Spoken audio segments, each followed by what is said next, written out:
Daybreak. This is Brendan Cole. You're listening to Hannah Murray on Talk Radio Europe. Good morning. Joining us on the line from the UK is Nicholas Wallwork, who's a leading international real estate market commentator, business leader and author. He wrote Investing in International Real Estate for Dummies and has presented real estate shows on Sky TV. His latest book is Brexit for Dummies. It takes a deep dive into everything there is to know about the split of the UK from the European Union. Welcome to the show, Nicholas. Good morning, Hannah. How are you? I'm all right, thank you. Thanks very much for joining us. And Thanks for having me. What a brave subject you've tackled for your latest certainly book. A challenging one. I'm not sure it's a subject that anyone knows the full answer to yet, of course. So it's a ever-evolving subject, and I think the key message of the book and things with business is just to really just keep on top of things, keep abreast of the developments. And what we've done with the book is try and break it down, as a layperson. I'm certainly no expert on Brexit. I don't think anyone could claim to be an expert on Brexit per se, but I'm here trying to make a little bit of sense of it for people and create a book with the Wiley brand for Dummies, a sort of how to for your business, things to look out for, and kind of a general advice on how to keep ahead of things as they evolve, basically. Yeah, it must be difficult writing a book about something, as you said, that doesn't kind of have a conclusion or a definitive answer to it and is changing all the time. Well, it was certainly a tricky one, because at the time of writing it, which was sort of late last year and early this year, things were changing. Of course, the withdrawal date was going to be March, and then it's now back to October. So, writing it, we had to do late author reviews, and no doubt we'll need an author review of the book, gone October, so actually it makes sense after then. But we've tried to keep things as general as possible, so there's a large chunk of the book at the beginning that's all about the history and the lead-up and the rocky road with the EU and that kind of stuff. And then it moves on to, some really useful, tangible help, which is like how to protect your business for Brexit uncertainty, general market things. I think in business, the markets are up and down all the time. And there's some good general advice in there on how to prepare and look after your business and personal affairs as well. So it's a useful how-to guide in many respects, which is irrelevant of the actual decision, of course. Yeah, absolutely. So looking at a little bit about the history of Brexit, can you remember when it kind of first came about, when people first started using the word and talking about it? Well, obviously, Brexit, Britain's exit from the EU, has been talked about for a number of years. The decision was a couple of years ago where we had the referendum, but I think the rocky road with the EU started right back when the EEC was formed, the European Economic Community, and that was in 1957, and actually at that time Britain didn't join the EEC. So it was only later when they applied in the 60s and got rejected by France, who vetoed their entry, and then later in the 70s we actually ended up joining. Since then, there's been a rocky road. We've never joined the euro currency. We never joined the Schengen zone and things like that. So it's always been a little bit rocky. And Brexit, we're a nation of proud people, and we're very patriotic, I think, aren't we, as us Brits? So, yes, I think we've, always had our doubts about being part of Europe. As great a, trade situation as it is, we are we're a real sovereign nation, and I think we felt we've lost a bit of that sovereignty. So I think, part of, Brexit and the feelings behind where it came from has been there for a while, and obviously more recently, things like making the financial contributions to the budget and free movement of people and perceived high immigration, I should say. That's all part of the reason why we kind of went for it and thought, let's vote out this time. So, yeah, it's been a little bit of a rocky road, but like where we are today, it's still a rocky road, right?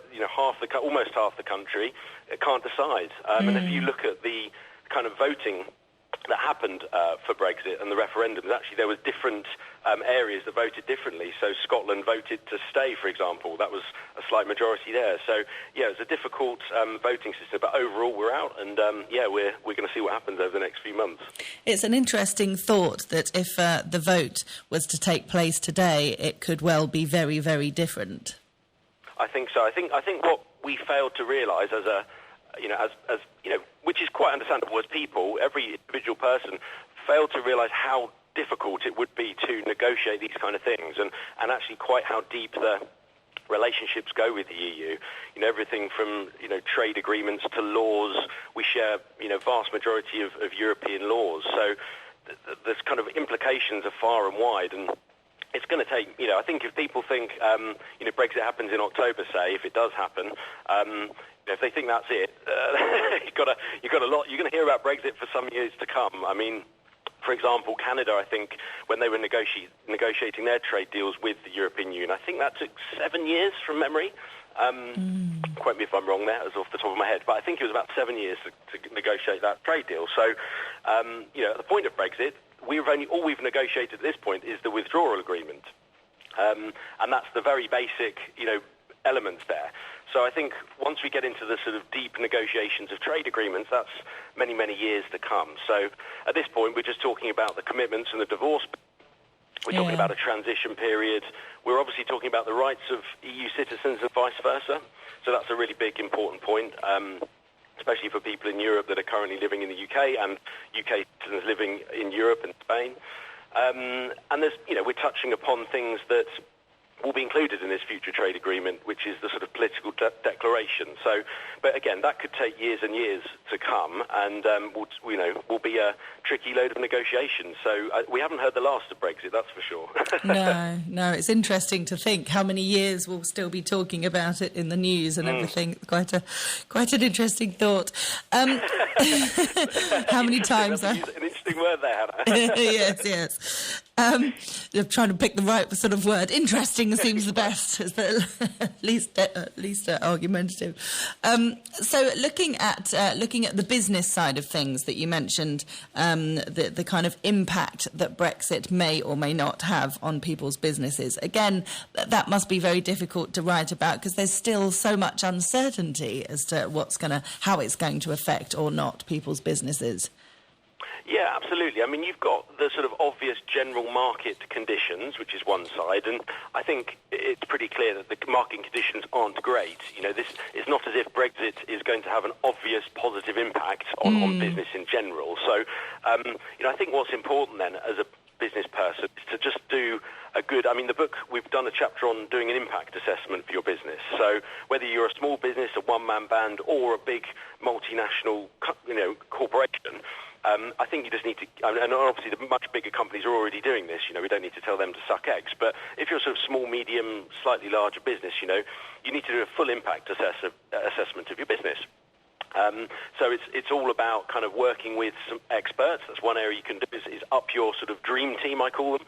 It's a big element and a core element of my other book, actually, which is investing in international real estate for dummies, we've written as well. So that's out now as well. But one of my core philosophies in that book is to get the best dream team around you. So making sure your accountant or your VAT experts are looking at the sort of implications. You've got the right solicitors that might be looking at your legal agreements. All those kind of things help you to not miss anything, not make any mistakes, and continue to do business in a legal fashion, obviously. I think one of the big bits of advice I'd like to give people is the philosophy I take in my own business is just keep your foot on the gas, keep working, work harder than ever. Possibly look at diversifying your business. So depending on what you're doing, if you do see that you're going to be affected by Brexit, look at other ways you can get around that, do new business. So, I like to look at change as a positive thing, and change is an opportunity to grow. It's an opportunity to do different things and improve. So, stay on the positive side, work through an impact assessment and looking at all the various areas that you could improve on. Keep marketing, I think, is really important. Keep your staff engaged and motivated, keep them up to date with good communication. If you communicate well with your staff and your suppliers and your customers with what's happening, if you've got any potential delays, if you're shipping goods and you're concerned about delays at the ports and delays delivering stuff, keep everyone in the loop. Potentially change your contracts to give you more breathing space on delivery times and shipments and payments and invoices and that kind of stuff. So there's lots of things you can do to protect yourself. You can warehouse products. If you're delivering products, you might want to warehouse a little bit more. And actually, the warehouse demand is absolutely huge at the moment. So talking about diversifying or growing, if you were in any way in the sort of import-export world, you might want to get into some warehousing over the next few years because, in all the ports around the UK, certainly warehouses are a premium now. And in huge demand as people are sort of stocking up a little bit, stockpiling. We're not talking Armageddon here, don't get me wrong, but we're talking about instead of having a month's worth of products, people might be taking 2 or 3 months just to, preempt the issues at the ports and all the extra documentation that could be required. Of course, it could not be required as well. It could all go smoothly. But, it's just about protecting oneself and thinking positively and trying to make sure that you're covered in every situation, really. Yeah, thinking ahead, bit of planning. Bit of planning, yeah. Don't just sit there and go, oh, crikey, what do we do now? Look at all those different areas I've just mentioned of your business and just really, think about how your supply chain may be affected, how your contracts might be affected. It might be a knock-on effect. It might not be obvious. You might not be importing goods from another country into the UK or vice versa. But one of your sub-products that, makes your product in the UK, maybe. If you're buying computers in the UK, maybe the mouse and the keyboards come from Spain, and actually they'll be delayed, so you can't ship your whole product. So you've got to think about sort of 2 or 3 levels down potentially. Be in contact with those suppliers or those sub-suppliers if possible, and try and see what they're doing to protect themselves as well. And you may want to look at switching suppliers of certain things. So it can be quite complex. When you start to go through the book and you start to look at all the potential implications, it really spurs your mind to say, oh, crikey, I haven't looked at that. Let's go off and have a look at that area. So I'd highly recommend people get down and dirty with their business, go through the book, do their impact assessments, and just kind of look at the far-reaching implications that are out there. That's my best advice, really. And looking at investing in international real estate as well, have you seen that people in the UK have been a bit more wary and cautious of investing in real estate in Europe, for example, since all this has been going on? Yeah, I think they have, and I think that's more a sign of just the general market uncertainty, and Brexit is a big part of that. I think in the UK as well, the government have made it particularly difficult to be an investor in property. They want homeowners, they don't really want smaller investors, and they've tried to make some fairly serious changes to the tax rules in recent years. We've got Section 24, which is where, as a second home investment, you're not allowed to offset your mortgage interest relief against your income, your rental income.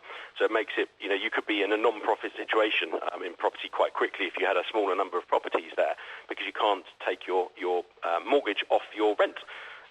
So that's one big change. There's increases in stamp duty for second homes. There's an extra 3% surcharge for that. So it's all getting quite tight in property in the UK in general. And I think that then spreads to Europe. And when people were buying holiday homes in Spain and places like that, they might have been using some equity from their UK home or their portfolio. So now that's, the general property investment climate's a little bit trickier, it's generally falling to the bigger players. So rather than buying these holiday homes now, they may be financing them in other ways, of course. But I think the UK market is kind of pushing more to the larger investors. So, they're trying to get, I think the government are trying to pitch out the occasional landlords, which, if you look at it on the face of things, it probably isn't a hugely bad thing, because they want larger landlords to run the market more professionally. And there's much more legislation coming in, there's much more licensing, all this kind of stuff. So I think that's a good thing for the consumer. I think that's the good thing for the tenants, ultimately, who are the consumer in this case. I believe in a good, high-quality, regulated market wherever possible, and that's how I operate my businesses. So if that replicates down to other smaller landlords, I think that can only be a good thing. Absolutely. Well, there's so much information in here, as we said, and I reckon you'll be doing another book in about 6 months' time. I think it'll be completely different, won't it? Well, the last third will be. Yeah, absolutely. 2/3 of it is highly practical advice in any market. And I think that was key, actually, to this book, the Brexit book, was, when I got asked to do it, I said, well, yeah, it's going to be out of date in 6 months. That's people's initial reaction. And while part of that is true, the fundamental of the book, it's a business advice book as well. Yeah. So, a lot of this stuff you could pull out and apply to any market condition, any black swan event, I call them, whether it's a terrorist attack or a massive market shift in the stock markets or massive recession, whatever that huge event is, you could apply that to anything. And that's the key to the book, to give it longevity. And of course, I'm hoping that a lot of universities and schools that actually we've got quite a number that are already buying these books for their students. This will become a sort of piece of their coursework. They'll have a book on the history and lead up and what happened on Brexit, and after we do an author review, the book will become a reference guide, hopefully for years to come. So I think it's a really useful book, and it'll be hopefully a historical piece that many students will be looking at for years to come. Yeah, fantastic. Well, it's called Brexit for Dummies, and it's available to buy on our website in the TRE bookshop section. It's by Nicholas Wallwork, who we've been chatting to today. Nicholas, thanks ever so much for joining us. Thanks for your time, Anna. All the best.